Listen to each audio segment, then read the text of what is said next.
สบายดีตอนบ่ายท่านผู้ชมทุกท่านไปกินข้าวน้ำกันเมื่อนี้จะไปกินข้าวอยู่หลัก11ห้านลาบหลัก11เป็นลาบซีดเป็นห้านซื้อดังของนครหลวงเนาะเป็นขายมือหนึ่งแบบหลาย10 กิโลไปจะมีใส่เวลาไปห้านอยู่ประมาณ5 นาทีเพราะว่าตอนนี้ข่อยอยู่วงเวียนนะดอนนุนตอนนี้ใช้เวลา5 นาทีไปฮอนห้านเอาไปพร้อมกันเลยบัดนี้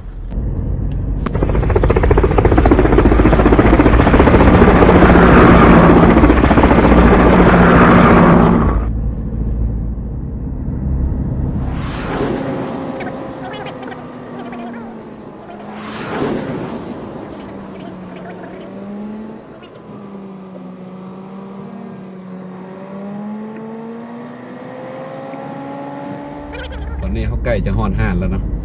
เห็นป้ายเห็นปั๊มปตทคือแมนจุดนี้แหละสิฮอนห้านหมดแล้ว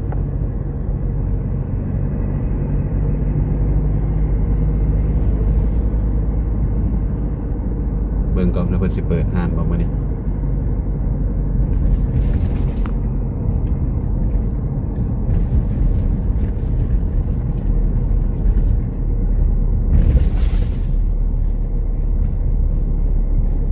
รถเต็มเลยเนาะ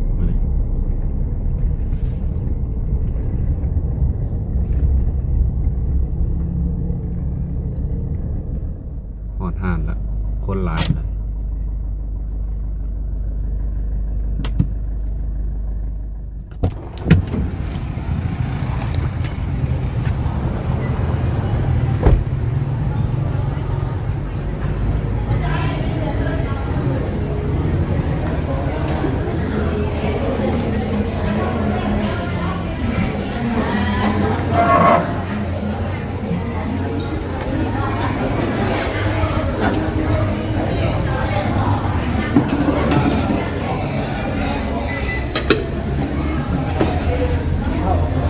เขานี่ยังไงมีปลา มีปิ้ง มีต้มไก่เอาลาบดิบอันนึงกับแกงปิ้งเอาปะแต่ปิ้งก่อนจะคนกินเขาเรียกลาบดิบแกงเครื่องในปิ้งจานนึงครับใช่แหละปุ๊บลาบดิบแกงเครื่องในปิ้งจานนี่บรรยากาศในห้างเขาเจ้าเนาะห้างลาบคนหลายมาดิทีนี้เขาได้สร้างนักกินไปแล้วเนาะมีลาบดิบแล้วก็แกงแล้วก็ปิ้งจะหน่อยเขาถ่ามาเบิ่งนักกินกันนะมีลาบซีนใส่เพียขมแกงเพียข้างในแล้วก็ผักมีหลายอย่างครับข้าวเหนียว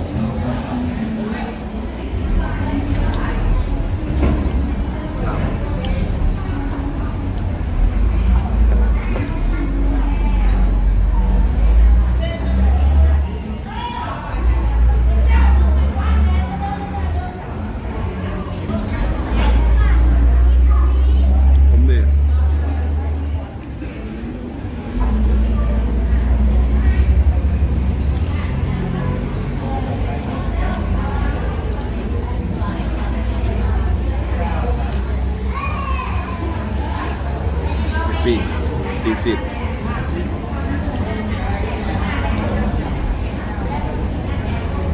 ลาบเป็นแซ่บ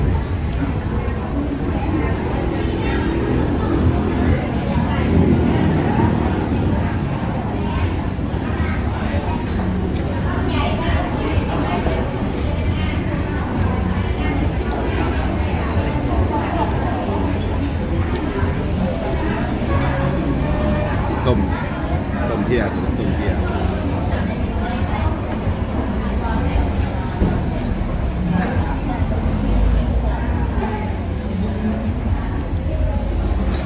แซ่บ เ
เตี้ย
แซ่บหลาย ต้มเพี้ยนกับแซ่บ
เป็ด2 หน่วย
างเจ้าคนหลายลูกค้าหลาย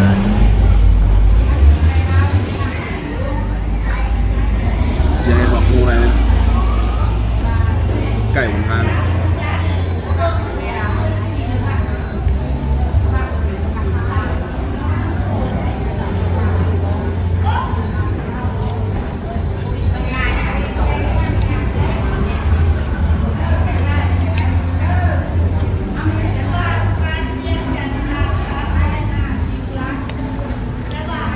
แกมเพี้ยนก็แซ่บ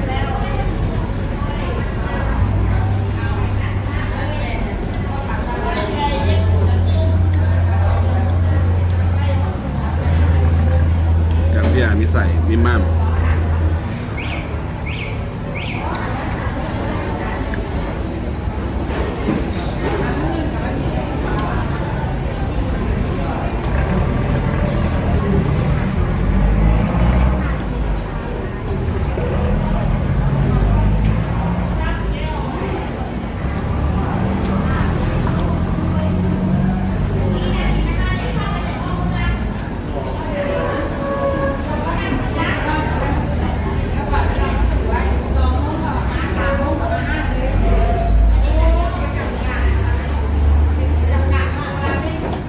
คำใหญ่เลย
ขอขอบใจท่านผู้ชมคลิปนี้ขอจบได้เท่านี้นะเจอกันในคลิปหน้าขอขอบใจเกิดหลายเกิดทั้งห้อนโดยดอกเบี้ยหลายหน่วย